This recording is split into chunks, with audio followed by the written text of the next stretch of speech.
for Fox, starting up new businesses. Then I went to Microsoft, did the same thing, and then Palo Alto Research Center. And Park is a company that gave Steve Jobs all the technology he used to start up Apple. So I feel because of my background with the Air Force, it enabled me to have this type of career. But that's my background in a nutshell. General, is that enough? Can I pass it on? You can, but before you do that, I'd like you to just very briefly tell this group, from your perspective, how did you feel about the idea of, or the approach to innovation that you carried with you from the Air Force, in contrast to your civilian partners? By the way, I did also realize that one thing was language, because you notice he had crosshairs. Okay, and so if you didn't catch that, he was looking at it just like he's looking through a reticle. So. So innovation, the way I always approached it was working back from what's the end goal? What is the mission? You work back from the mission. And that's how I've always approached it, had to approach it from the Air Force, and whatever means possible, you get to your mission and finish it. And I've translated that into how I approach business and really focus on what is the pain point at hand, what is the unrealized opportunity, and let's go work backwards and solve it. And I reflected a lot about the difference of working with military people and people that don't have that background. And the big difference, I think, is that in the military, you would be hard pressed to find somebody that didn't give you 100%, if not 120% all the time. And that's because everyone counted on each other to get stuff done. And the big difference is when you go into the civilian workforce, that doesn't exist. Because you don't know if you can count on somebody to get something done 120% of the time. You just don't know. So you know when you're on a mission or whatever, who you can count on. But in civilian life, it's kind of like, maybe somebody will say they'll do it, maybe they'll do it, maybe they won't. So the way I look at it is, here's what I'm working on, here's my mission, you want to come with me? And look for people that are like-minded like that. But that's the biggest kind of difference I've seen, General, in terms of approaching innovation across the military and civilian life. I appreciate it. Thank you very much. All right. You know, the bad thing about being a sergeant major, I won't lie to you guys, is that, you know, it doesn't matter whether he is like a Sergeant Major Ranger Mark owns about, I think, 20 different corporations across the country right now. He's still Sergeant Major. So, Sergeant Major, please go ahead.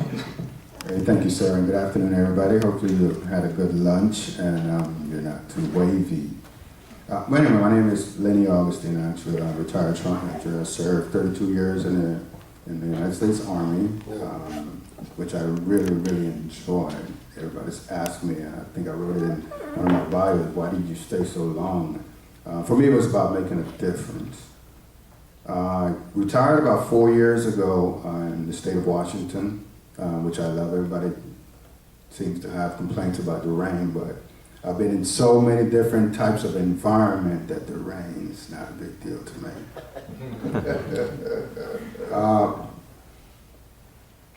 I enjoyed being in the military, so having stayed in there that long, after I retired, I decided that I wasn't going to work for anybody. And the reason for that was that my last assignment was in Iraq I come from a background that deals with weapons of mass destruction. And in Iraq, I actually was the sergeant major responsible for all the things that dealt with that particular type of equipment, training, and things of that nature. One of the things that I realized quickly, that a part of my responsibility was dealing with contractors. And the contractors on the ground that was working for me, I was a contract representative, were making less money than the prime that owned the contract. And that actually turned my head around, because some of the contractors that were working in Iraq were actually some of my friends. who operated in the same field that I did. So I decided that when I got out, I was going to become, a contractor, not necessarily a contractor, but I was going to work my way into a prime. I didn't have the right mentorship initially, because I came out with this attitude that I can get out here and just do whatever I want to do because I am a sergeant major. So I just I recognized very quickly that that didn't mean much to anyone that didn't serve, and that if I wasn't a part of the military community, in as much as those who didn't serve recognize the value of us who have served, they don't recognize actually truly the capabilities that we bring to the team. So I quickly had an awakening, and it took me almost 2 years to truly wake up because of some post-traumatic circumstances that I've experienced along the way. Well, anyway, at least I get too long. I decided to start up a couple of businesses. Currently, I have a business called Coalition. From the experiences that I had in the military, that the core of it is teamwork, which is one of the things that I did not find when I got out of the military and understood how you transition from the military into the civilian community. That's the first thing you lose is the teamwork. You might still have a network, but the teamwork is associated to whatever particular business you're in. I also formed another company called a literary agency, where I provide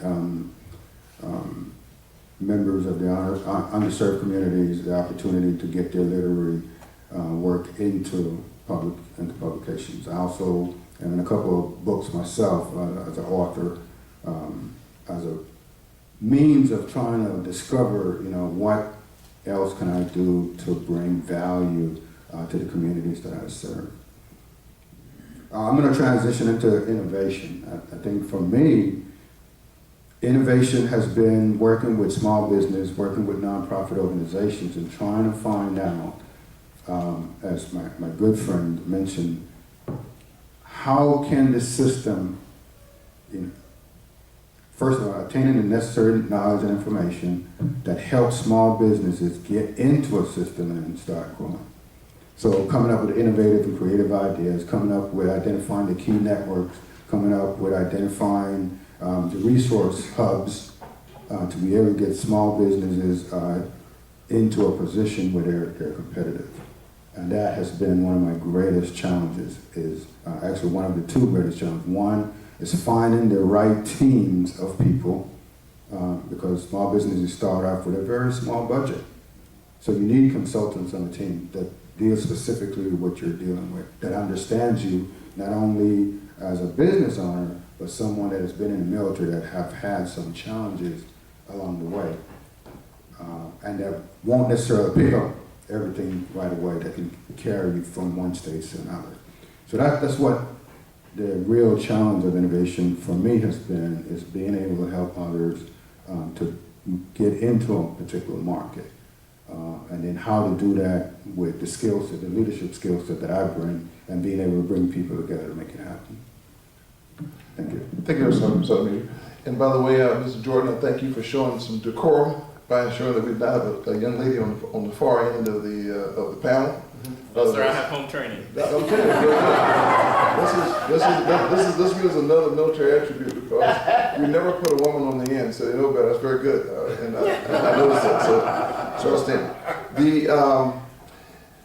Ms. Davis, if I may, and if I said wrong, did I say it wrong? Yeah, okay, very good. All right, so if you could please tell us a little bit about yourself, what you're doing, and then if you could then roll into your the idea of transitioning to or innovation as you've seen it now from military to civilian life. Okay. I kind of have to give you just a little bit of my background, of course. I spent, I was in the Air Force from 82 to 90, and I was in admin. My tour consisted of Wichita, Kansas, the Azores, Lodges Field, and then here in California in Victorville. And mainly I was fortunate enough to work by myself most of the time, so I was leading myself and or working directly with my commanders.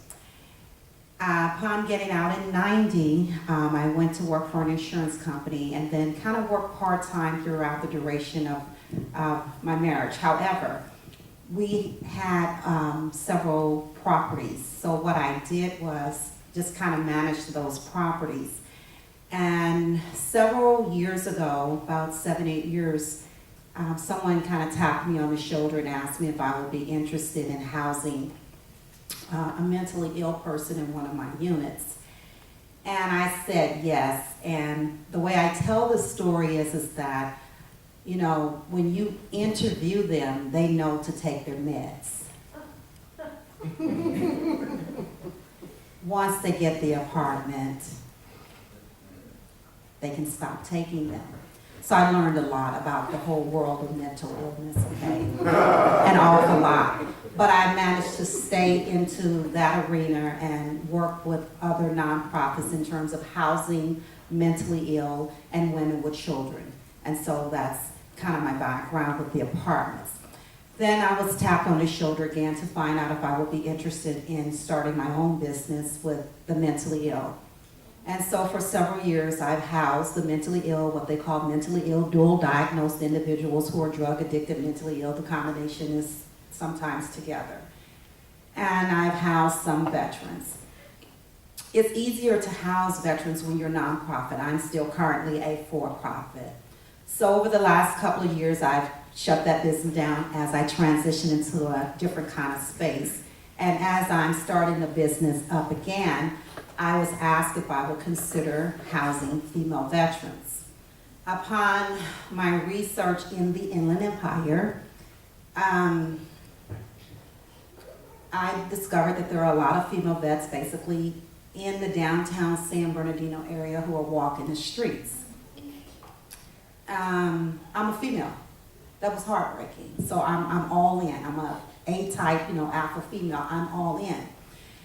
I've had a lot of taps over the last 2 years. One, I took the position as the executive director for the 100 Black Men of America, and I recently transitioned out of that to be the vice commander for the National Association for Black Veterans, representing, really kind of trying to tap the females on the shoulders to basically get involved. I'm basically now just really getting involved into the veterans communities. Part of me sharpening my skills after really being a manager of my own space was I instantly got into Toastmasters. I'm the vice president of the Cooley Ranch Kiwanis group. So now you need to know all of that because sometimes with us women, our approach to leadership is different. Okay? And I have found, just from talking to various women, we're strong in this area, not so strong in the other areas. So what I'm doing is a lot of collaboration. That's what I'm doing. I'm knocking on doors in my community, and I'm letting them know that, the National Association for Black Veterans is here. And I have to say this, people say, well, why do you need a Black association? Well, my response is, it's just a title. But what we really do is cast a wider net for the minorities who have fallen through the cracks, and it just so happens that they're Black, and it happens that we're females. And that's it in a nutshell. As far as innovation, I've always been an entrepreneur. I've published 2 books, and I'm all about helping women to step up, use their skills, and help other women. That's my platform. I'll come back to you in a few moments here because I'm going to drill a little bit into, and you can think about it, what really makes it innovative. Just hold on. You got to get to think about it for a little while. All right, Jordan. Hi, I'm Jordan Davis. Do you mind? I have too much energy. I have to stand. I don't do the whole sitting thing, so I've got to stand. Hopefully that doesn't bother anybody because it's going to happen. I'm the exact opposite of everyone you see here and the majority of you coming out the audience. I'm actually active duty Air Force. I'm on leave right now to come out here and do this. I am an entrepreneur. I have 3 businesses myself that I personally, like sole proprietor or in the main person. I'm involved in 2 other ones where I'm a partner in running the operations. So I'm very busy. I don't sleep. And my platform really is, I've discovered over the last couple of years that, one, I'm an operator. Some people call it an innovator, some people call it entrepreneur, but I am excelling at executing. Great ideas are awesome, but everyone has a great idea. A great plan is awesome. Those are even smaller. Very few people have a great plan.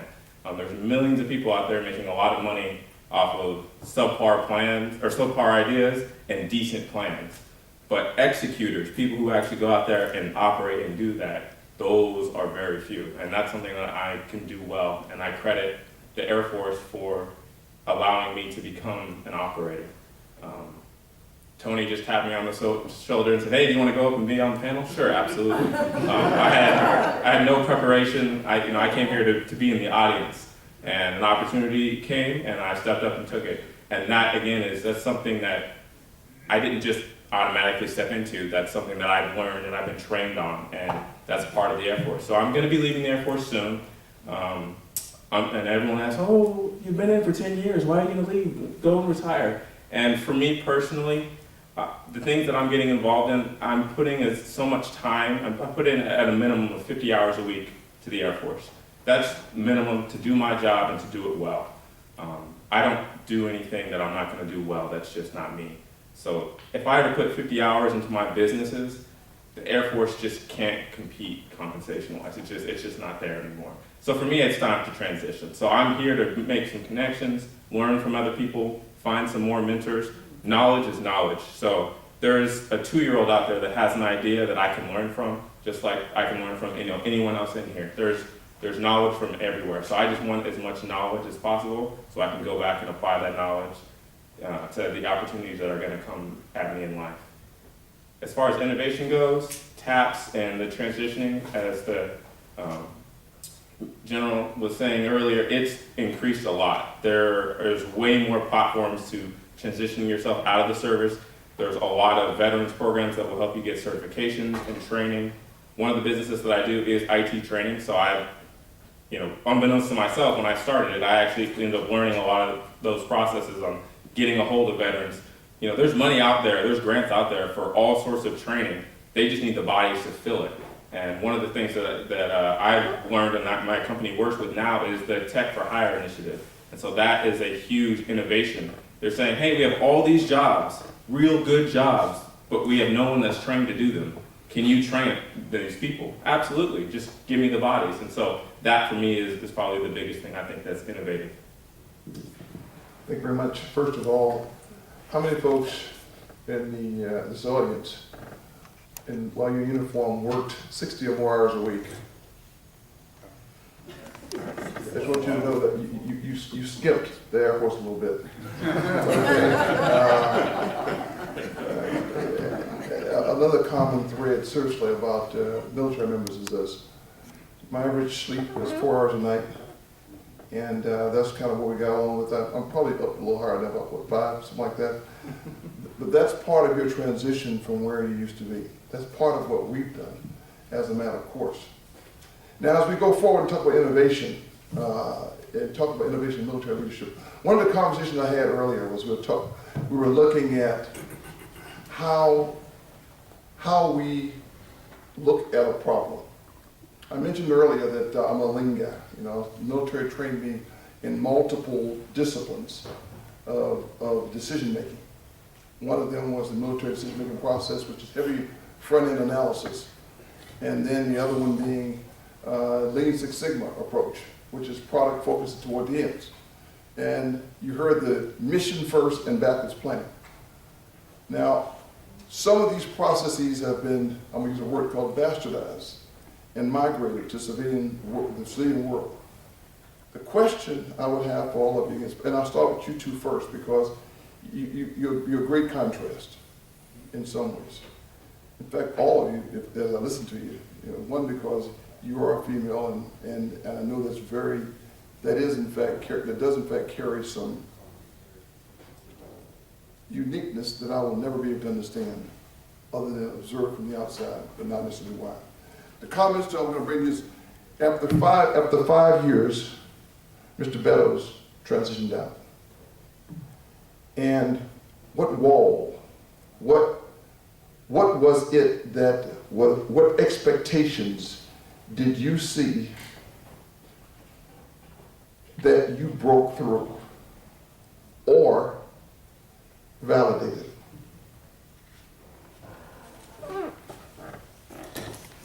Well, the,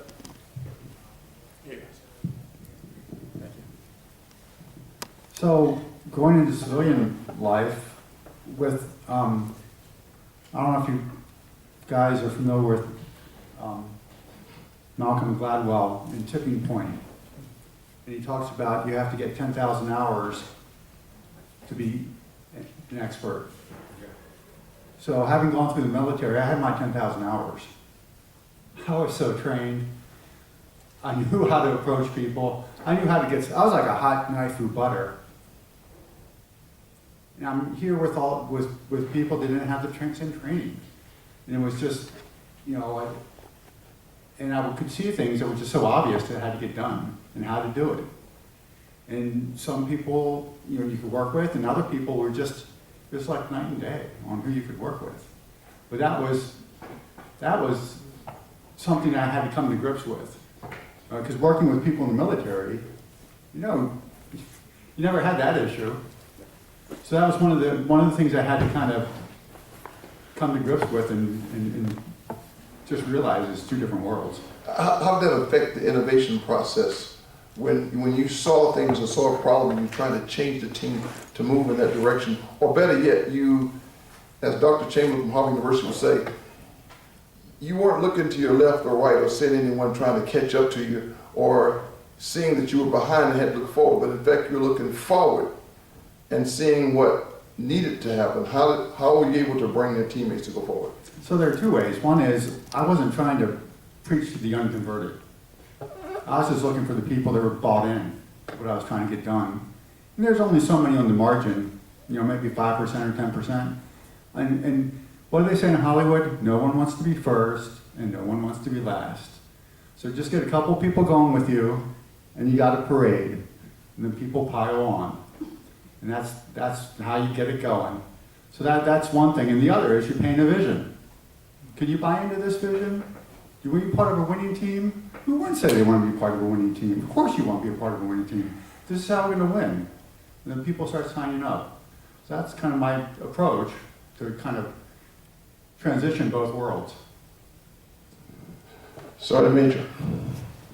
Yeah, to answer the first question about, and I call it the initial challenge, was I thought I knew enough coming out of the military with all my skills and abilities and knowledge of military leadership, management, training, and all these other things to be able to come out and actually duplicate that or replicate that out here in the field.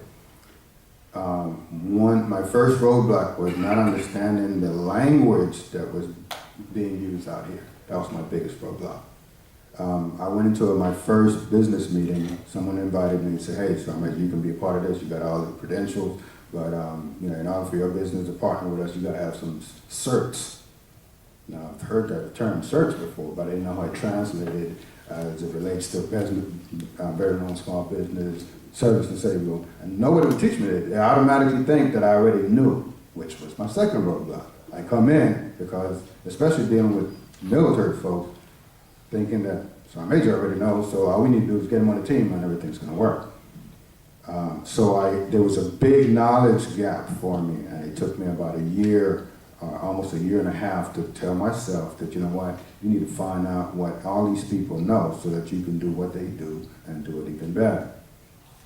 And then along the way through several network meetings, I started running into business owners, small business owners, who had products and services, who had creativity, knowledge, skills, and ability, but were lacking in this ability to generate their own self-initiative to get that moving into the proper channels and get their products and services into the market. And then I stopped doing what I was doing and started focusing on helping those businesses develop the self-initiative, motivation, all the things that I actually do in the military anyway, to help them grow. And as a part of that, I've managed to partner with some of those businesses, and we're now in my 2 years beginning to transition into some of the different markets that we've already envisioned that we could get into. Give you the same question differently.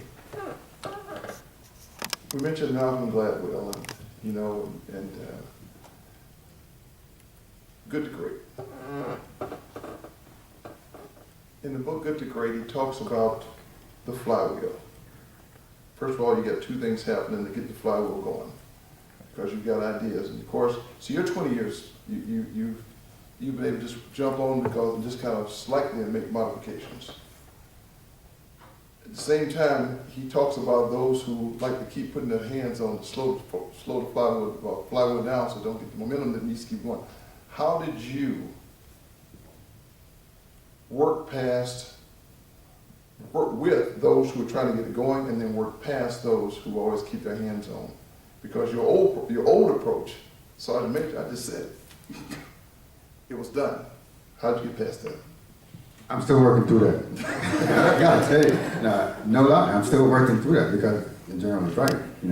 In the military, if something needs to get done, I call in a team or organize a team that needs to get it done, provide the instructions, provide the resources, and say go do it.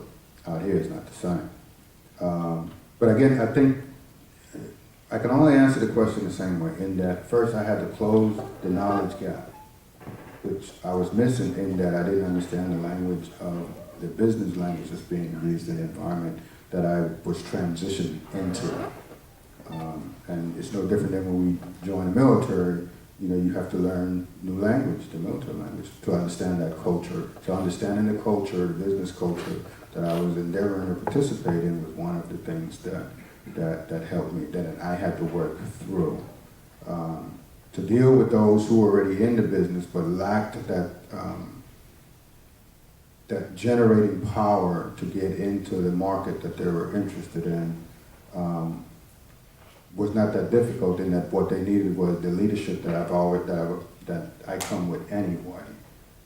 So I'm hoping I'm coming close to answering your question, because I think from where I sit right now and what I've done thus far, it's actually working.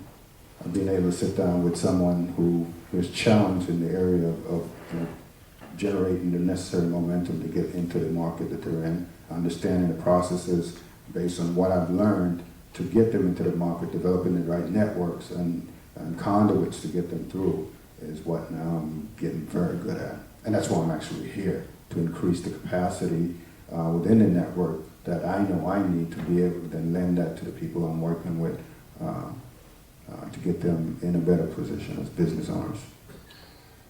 Two comments. First of all, you did answer with the first response. That was one, you're working through it because you recognize, self-assessment, where you stand and where you want to go is the first part of what I think that we learned in your training and you provided. The second thing is on me, because my brain started clicking. I realized I had to do a quick Google and remember Jim Collins was Good to Great.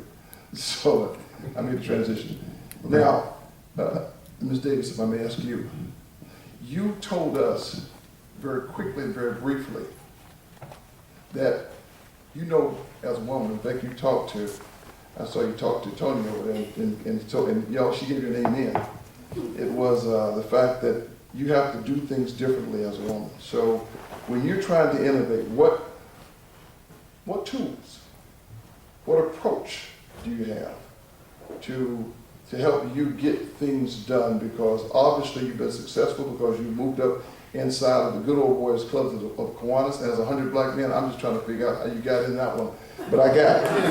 Okay, but I heard the comments, so please tell us, if you want to or can, articulate some of the concerns, because some I get immediately, some I do not. But then how do you innovate? How do you move past? Okay, when you say some of the concerns, just kind of elaborate on that. Yes, please. You intimate that usually as a woman, there's a perception of who you are. And there's two folds of that perception. There's a perception that you bring as a military veteran and woman of who you are and how they perceive you. And with that, then you address that perception, and apparently you've probably been more right than wrong because you moved forward within that. So how did you innovate? What did you do? What did you see were some of the impediments to you moving forward? Well, okay, the military approach. And it's any organization that I tend to be a part of,